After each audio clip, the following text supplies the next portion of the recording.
So basically, we are obviously the team from Marlow that also tied with Heinemann for Blue Power Challenge Best Design.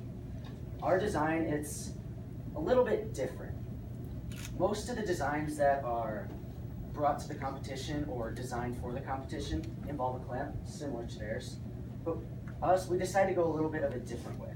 We decided to do something that was similar to a forklift. So the forklift, it's paper, it slides under the block, and it picks it up, and it extends forward, which it's not working right now. It's a little bit messed up in the competition. Yeah, we can see it.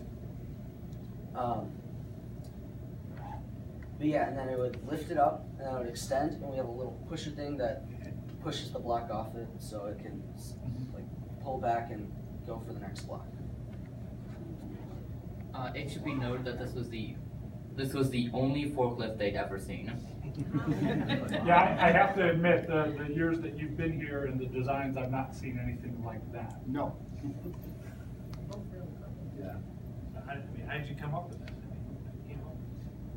Well, we were kind of debating whether or not to do a clamp because all our ideas for a clamp weren't really the best. They had a lot of moving parts, but this, it seems that the movements were very lateral. There's not a lot of twisting. It's just up, down, forward, and back.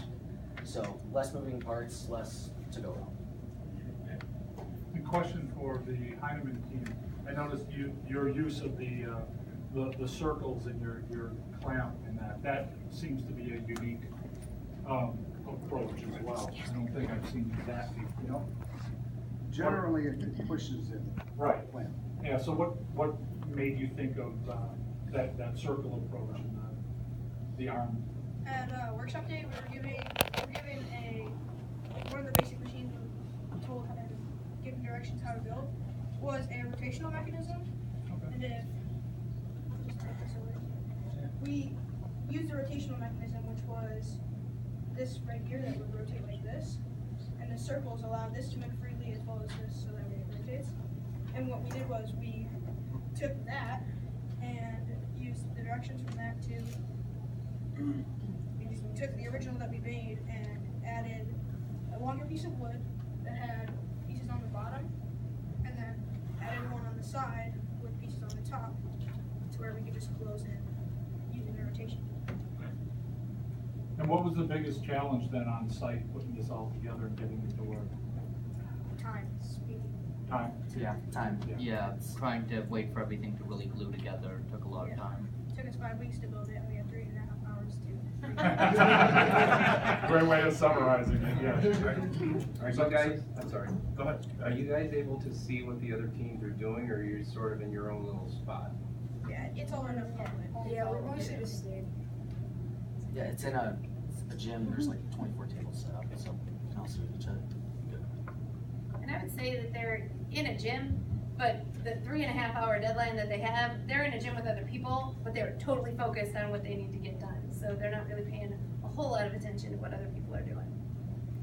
Yeah, you get a 5-second break, and you go up to the blue table, and there's people who are like doing completely different things that you didn't even think of, and then you're like, that's a good idea, but then you realize like, oh wait, I have to get back to work because we only have 3 hours. No, that's what I was thinking.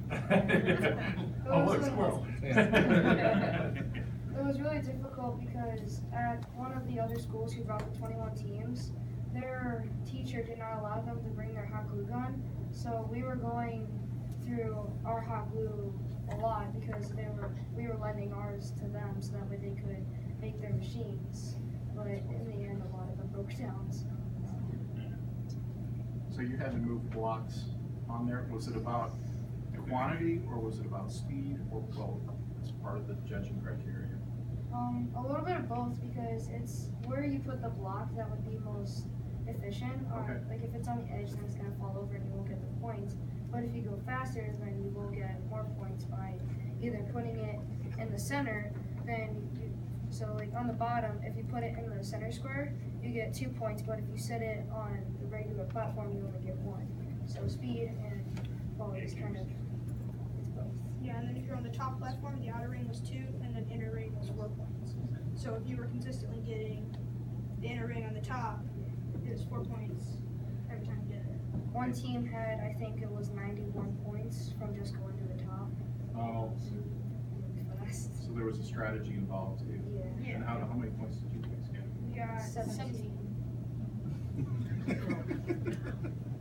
So you probably found that you had to communicate during all that lifting and moving and stuff too, not just about building and understanding your own blueprints, but working as a team, because each of you had a role to play.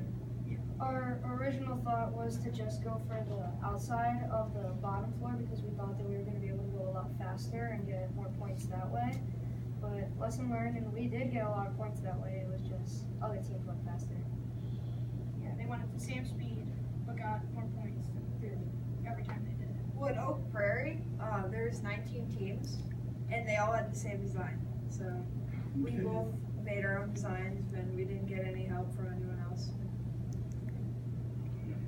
Was it just Marlowe, was it just public schools and then all the Cursor, like, were there any It was schools? Young middle school. There was another middle school. No, it was Oak Prairie, which is down by, oh, I forget, is it Lamont or something like that? O'Neill, Marlowe, and Heineman. Yeah, there were no other Fox Valley teams besides Marlowe and Heineman. Wow, congratulations, excellent job. Fantastic job.